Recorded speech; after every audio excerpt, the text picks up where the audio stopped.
Hello students, the next topic is instantaneous rate of reaction.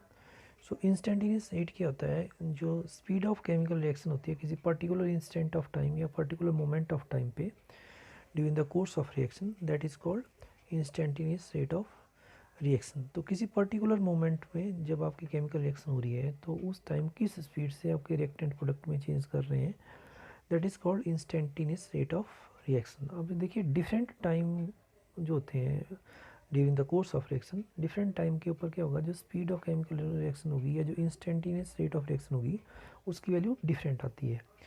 अब देखिए instantaneous rate of reaction को हम कैसे एक्सप्रेस कर सकते हैं. It is expressed by minus D small D R divide by D T equals to plus D product concentration divide by D T.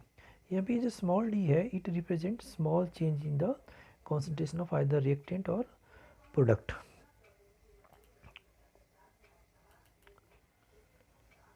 यदि जो टाइम इंटरवल है वो स्मॉलर एंड स्मॉलर होता जाए तो हम क्या कर सकते हैं, जो एवरेज रेट ऑफ रिएक्शन है उसको चेंज करके एक्सप्रेस कर सकते हैं किसकी फॉर्म में, इंस्टेंटेनियस रेट ऑफ रिएक्शन. तो जब आपका टाइम इंटरवल जो है डेल्टा टी वो चेंजेस टू ज़ीरो, मतलब बहुत कम, T2 और T1 में जो डिफरेंस है वो नियरली ज़ीरो हो जाए, इन दैट केस जो आपकी एवरेज रेट ऑफ रिएक्शन है उसको हम एक्सप्रेस कर सकते हैं as instantaneous rate of reaction. तो देखिए हमने क्या किया था, जो एवरेज रेट ऑफ रिएक्शन था उसको एक्सप्रेस किया था delta minus delta R concentration divided by delta T. तो यदि आप क्या कर दें, जो टाइम इंटरवल है इसकी वैल्यू लगभग ज़ीरो हो जाए, not equal to zero but nearly equal to zero, तो उस केस में ये एक्सप्रेशन किसके बराबर आ जाएगा, minus d r concentration by D t, और it is also term as instantaneous rate of reaction or instantaneous. या आप इसको और ऐसे भी एक्सप्रेस कर सकते हैं. देखिए एवरेज रेट जो है उसको आप ऐसे भी एक्सप्रेस कर सकते थे, plus delta P concentration divide by delta T. तो यदि आपका क्या हो जाए, आपका जो टाइम इंटरवल है डेल्टा टी, यदि वो क्या हो जाएगा, नियरली इक्वल टू ज़ीरो हो जाए, not equal to zero but nearly equals to zero, तो उस केस में आप इस एक्सप्रेशन को लिख सकते हैं equal to plus D product concentration divide by D T है. सॉरी यहाँ पे आपका स्मॉल डी है, small D T equal to R instantaneous. तो नेक्स्ट हम देखेंगे कि जो इंस्टेंटेनियस रेट ऑफ रिएक्शन है इसको हम कैसे कैलकुलेट कर सकते हैं. तो देखिए क्या, जैसे मैंने बात की कि जो इंस्टेंटेनियस रेट ऑफ रिएक्शन है इसको आप कैलकुलेट कर सकते हैं again by plotting a graph between reactant concentration versus time या प्रोडक्ट की कॉन्सेंट्रेशन डिवाइड बाई टाइम. तो आप देखेंगे इस ग्राफ में क्या होगा, जैसे मतलब जो कर्व है वो कैसे आएगा, जो रिएक्टेंट की कॉन्सेंट्रेशन है that is decreasing with the increase in time.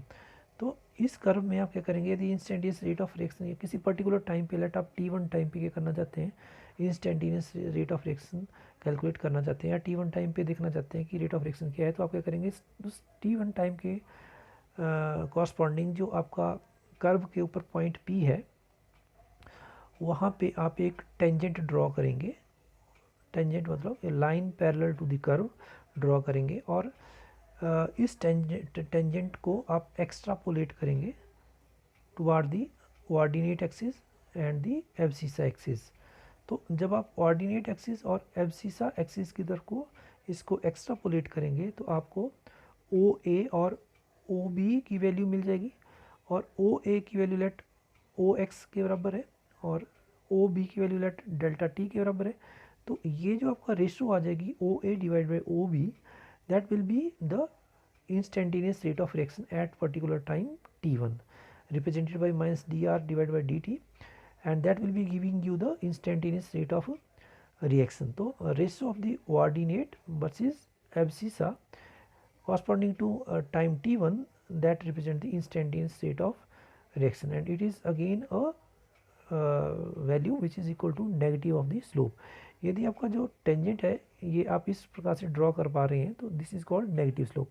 But यदि आपका टेंजेंट फॉर एग्जांपल इस प्रकार से था, इस टाइप पे, then it is called positive slope. तो यहाँ पे क्योंकि ये जो टेंजेंट है it is a negative slope, तो it also represent the instantaneous rate of reaction. Similarly यदि आपने किसी पर्टिकुलर टाइम T2 पे मतलब क्या करना है, rate of reaction find out करना है, तो आप सिमिलर लाइन पे आप जैसे T2 पॉइंट पे करना चाहते हैं तो T2 पे भी दोबारा से क्या करेंगे, टेंजेंट ड्रॉ करेंगे, उसको एक्स्ट्रापोलेट करेंगे और ऑर्डिनेट और एब्सिसा का जो रेशियो आएगा that will again express the rate of reaction at another time T2, which is the instantaneous rate of reaction at another time T2. So in this way we can calculate the instantaneous rate of reaction. Thank you.